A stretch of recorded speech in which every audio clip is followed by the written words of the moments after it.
Okay, so we left off last time talking about the cell cycle. So in the cell cycle, remember we have G1, S, G2, and then M phase.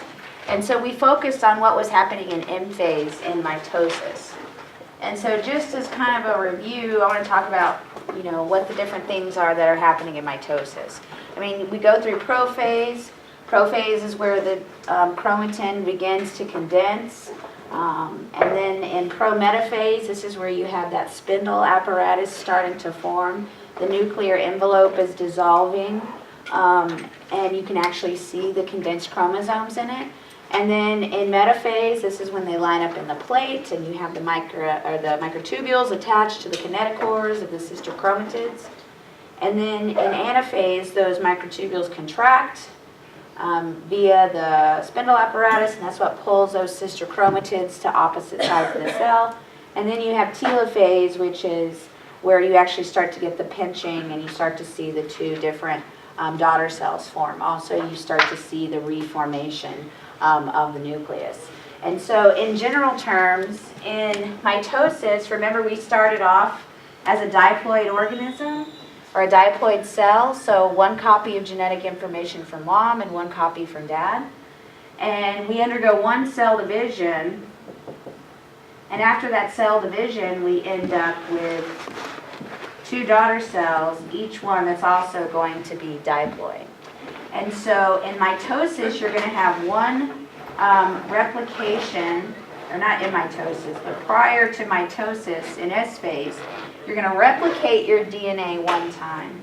And then there's going to be one cell division.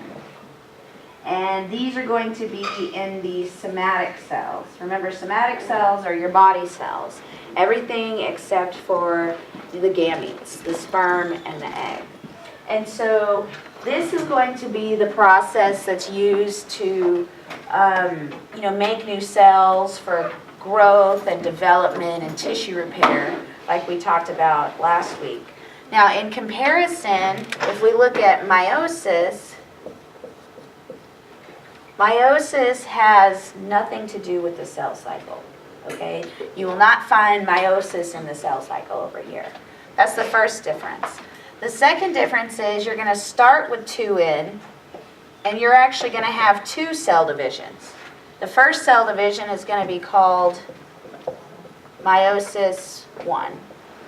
And then after the first round of meiosis, you're going to be left with two haploid cells.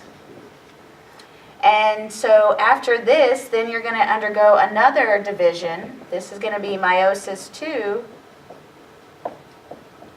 And then after that, you're going to be left with 4 daughter cells, each one that's haploid.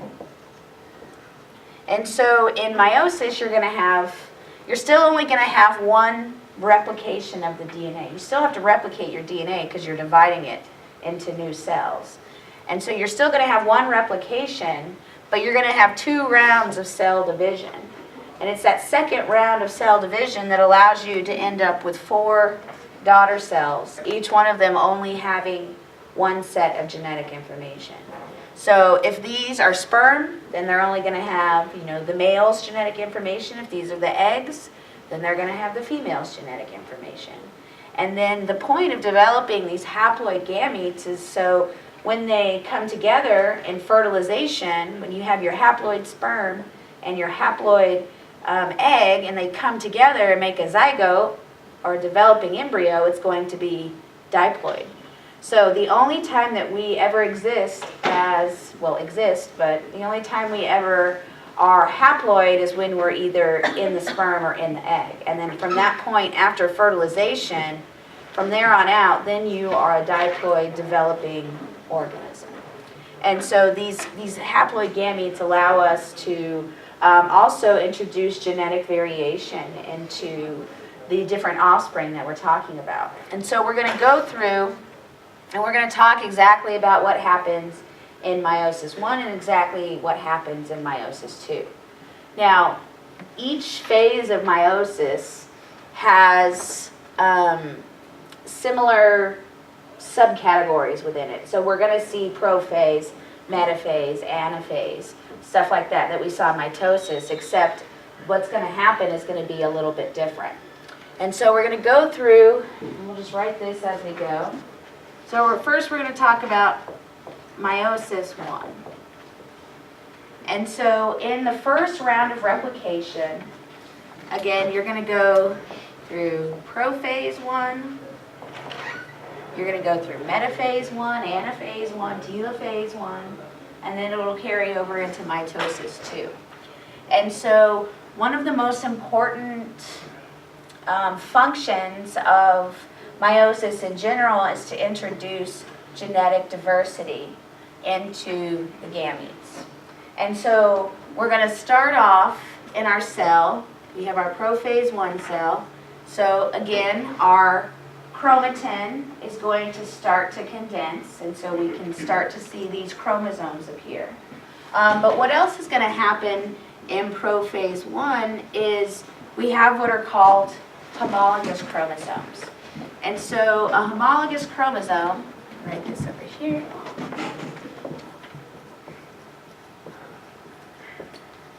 So homologous chromosomes, what that means is the same chromosome for mom and the same chromosome for dad.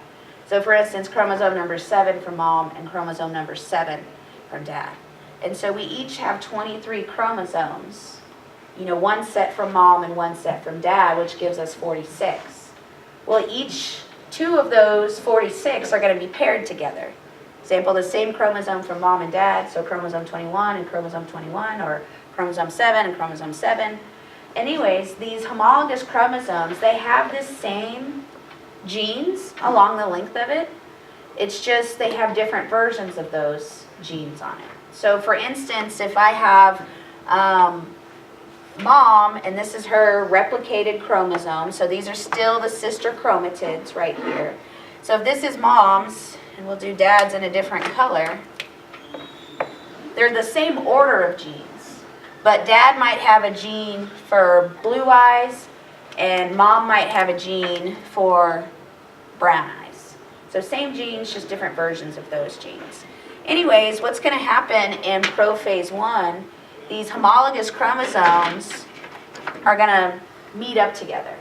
And when they meet up together, they form what's called a tetrad. And so tetra means 4, and it's called a tetrad because you literally have 4 strands of DNA. And this is just going to be a replicated chromosome, just like we talked about last week.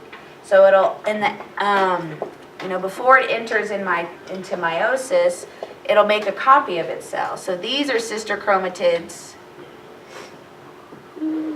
because they're genetically identical. And these are sister chromatids because they're genetically identical.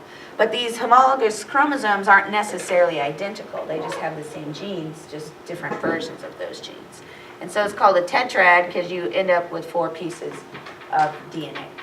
Anyways, what's going to happen in prophase 1 are these homologous chromosomes are going to match up with one another.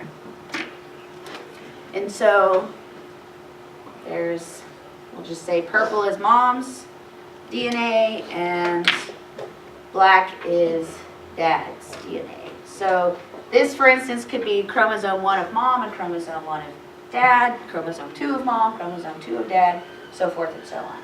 So what's going to happen in prophase is these homologous chromosomes are going to pair up with one another. And so you end up with these 2 homologous chromosomes that are right next to each other. And so what's going to happen in regions where you have the same gene, so let's just stick to the eye color gene right here. Let's say mom has an eye color gene for blue eyes, and dad has a gene for brown eyes, or let's just say green eyes to make it interesting.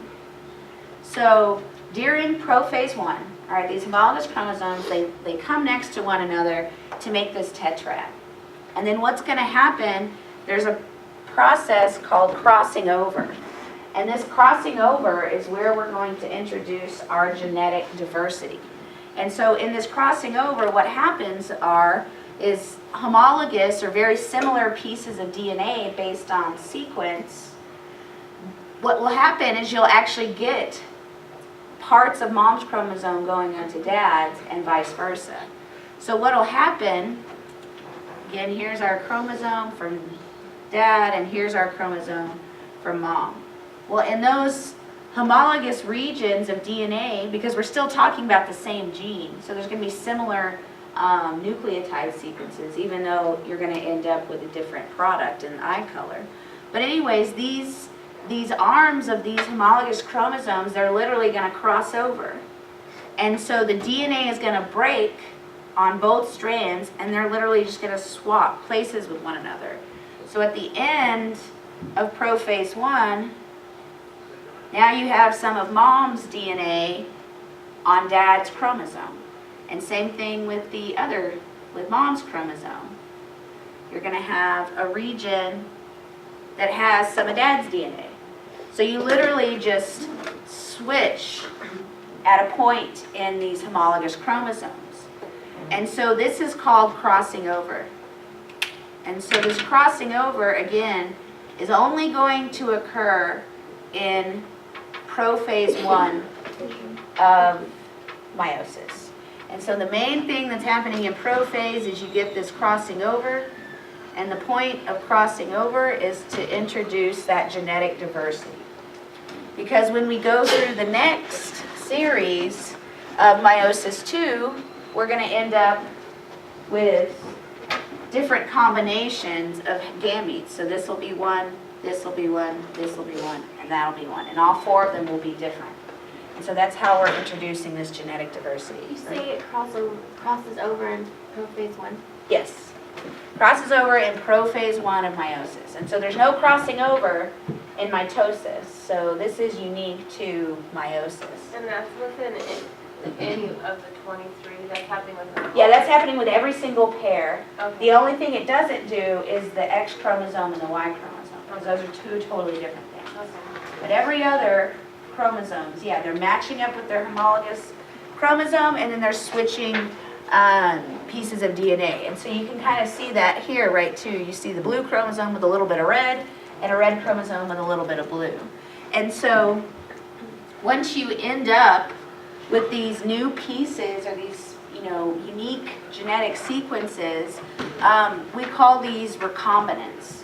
So if they're recombinants, then that means the DNA has recombined or been rearranged in these pieces of DNA. And so the recombinants are going to be the ones that have pieces from both parents. So this is going to be a recombinant piece of DNA, and then this is going to be a recombinant piece of DNA. And so in prophase 1, again, this is the most important stage in meiosis, because this is where you're introducing that genetic diversity. And that genetic diversity is being introduced because of this crossing over.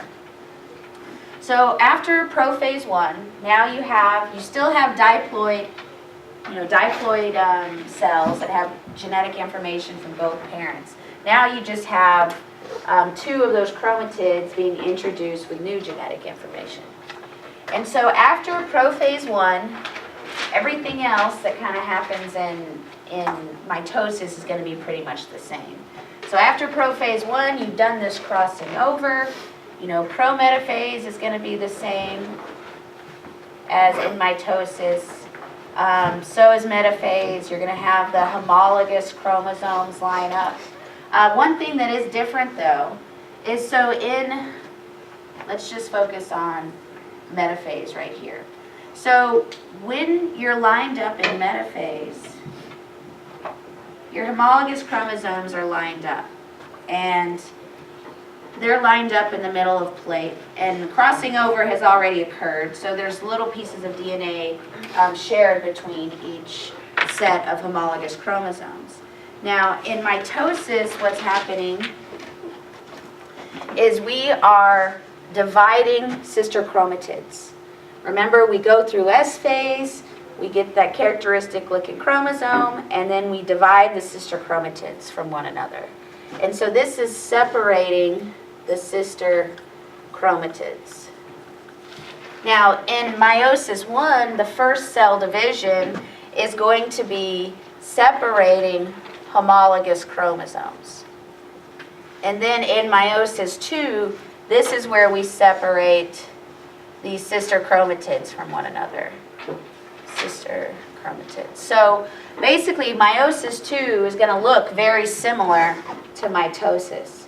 But in meiosis 1, because we have these homologous chromosomes, it's going to be a little bit different. And so in metaphase, these homologous chromosomes, after they've done this crossing over, they're going to line up in the middle of the cell along the metaphase plate. And again, you're going to have this spindle apparatus set up. They're still going to attach to the kinetochores, except when they separate during anaphase, and I should say these are all prometaphase 1, metaphase 1, anaphase 1, prophase 1. And so during anaphase 1 of meiosis 1, you're pulling the you're pulling the homologous chromosomes to the opposite side of the cell. So instead of separating the sister chromatids, like we do in mitosis, we're actually separating the homologous chromosomes. And so then in telophase 1, after telophase, you're going to have start to see your two daughter cells. This one's going to have, this one's going to have this. And by the way I have it written right here is all of moms on one side and all of dads on the other side. That's not necessarily going to be the way it occurs. We could also have something where some of moms are on one side and some of dads are on the other side. And so this is how these chromosomes arrange are random. Now you're still going to have chromosome 1 paired to chromosome 1 and chromosome 7 paired to chromosome 7, but it doesn't matter. It's random whether it's mom's chromosome on this side or dad's chromosome on this side or vice versa. And so what we call that is, not the law of independent assortment, I'm drawing a blank right now on the other one. All right, it'll come back to me. Anyways, these chromosomes from mom and dad are just going to line up randomly on each side. And so after anaphase 1, again, you're separating these homologous chromosomes from one another. And then telophase 1 is going to look the same. And so you're starting to get these pinching off of cells. And so after meiosis 1, you end up with some homologous or different homologous chromosomes in different cells.